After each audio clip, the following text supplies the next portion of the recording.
around in front of us, you'll see the Cleopatra's Needle. Just past the needle, the building with a tiled roof, flying the Union flag, the rear entrance to the famous Savoy Hotel.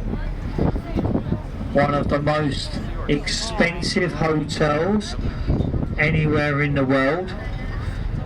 The penthouse apartment over there is £16,500 per night. In front of us we have the Waterloo Bridge. It's faced with a very expensive self-cleaning Portland stone. Every time we have a downpour here in London, the bridge receives a thorough wash. Look to the outside of the bridge, how lovely and clean it is. As we pass beneath, look to the underside where the rain can never penetrate. This is how this bridge would look without a bit of rain every few days. To the right, the building with the illuminated sign, the National Theatre. Been voted by 7 of London's top architects as being the ugliest looking building in London. King Charles, when he was Prince Charles, once said it looked more like the back end of a nuclear power station. To your your left, the large white ship is the Wellington, the floating livery hall for the Honourable Company of Past Master Mariners. But look above the ship as we go past, there's a stone archway, the Temple Arch, the boundary line between two cities. City of Westminster, we're just leaving. Now entering one of the world's smallest capital cities at 1 square mile, the City of London. To the right, the famous Oxo Tower, built in the 1930s as a refrigeration warehouse. The architect who designed it got around our strict advertising laws by incorporating the company's name into the building. For the red brick building, the tower on the top, Oxo. Sure you've all heard of Oxo? The people who make the famous gravy stock cube. In front of us, a group of bridges. Now the first one is the Blackfriars Road Bridge. It is followed by the Blackfriars Railway Bridge, but as we pass through, in the middle is all that remains from the first ever railway bridge to span the River Thames.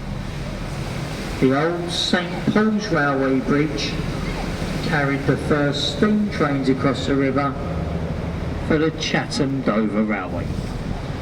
The top half of the bridge was removed many years ago. It couldn't take the weight of the modern day train.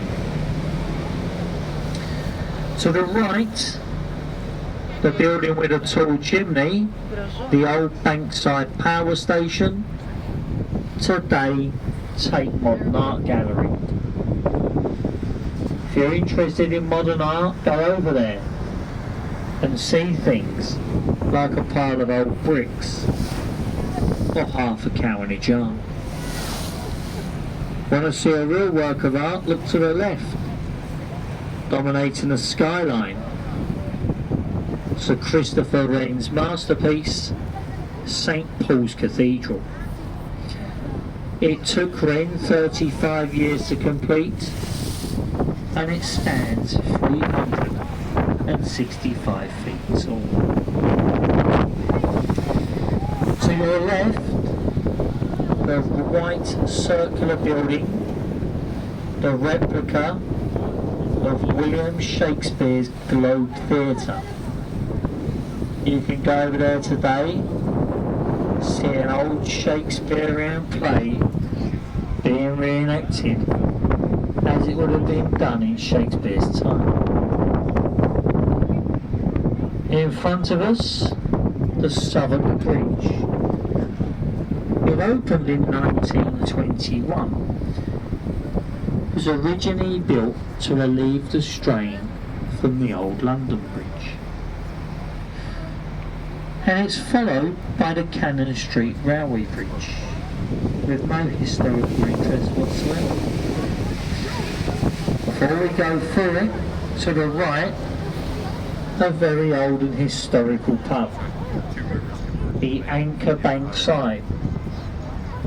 2015 it celebrated its 400th birthday. It is one of the nicer riverside pubs in London, but it does get ever so busy. If the sun was shining now, over there, you wouldn't know.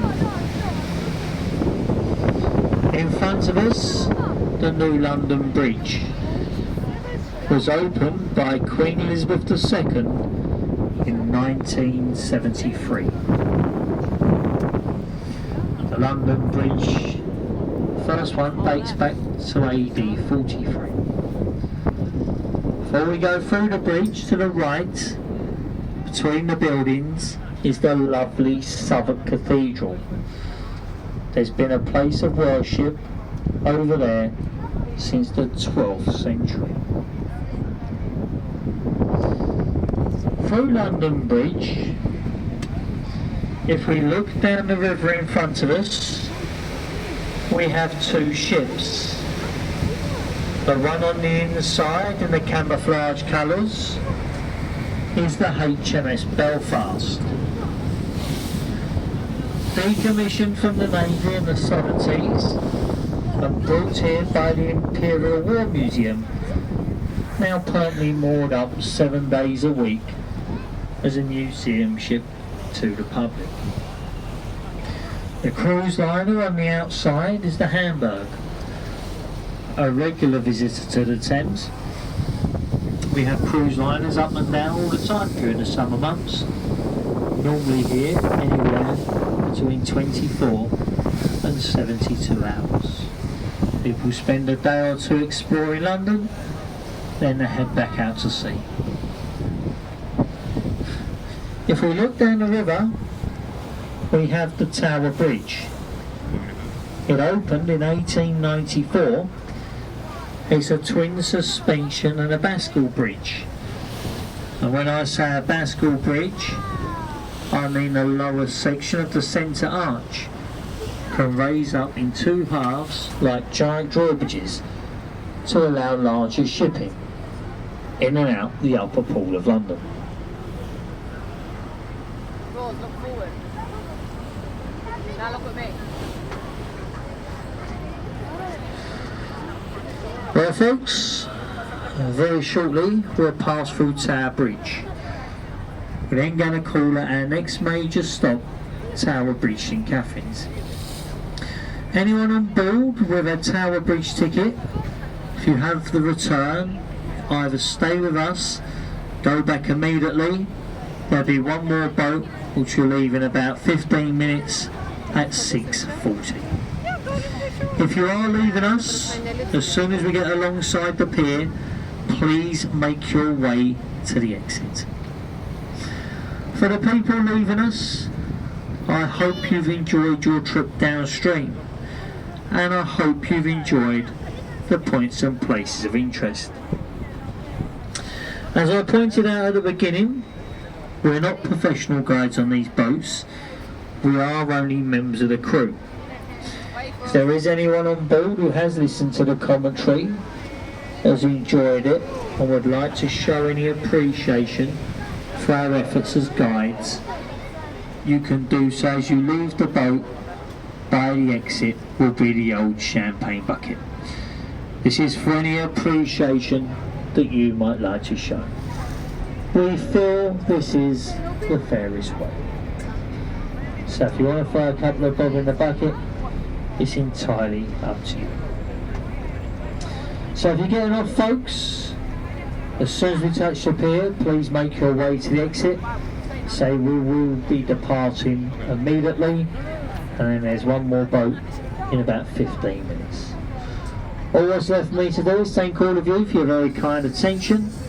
Please take care when you step off and have a lovely afternoon. Thanks very much. Enjoy your day.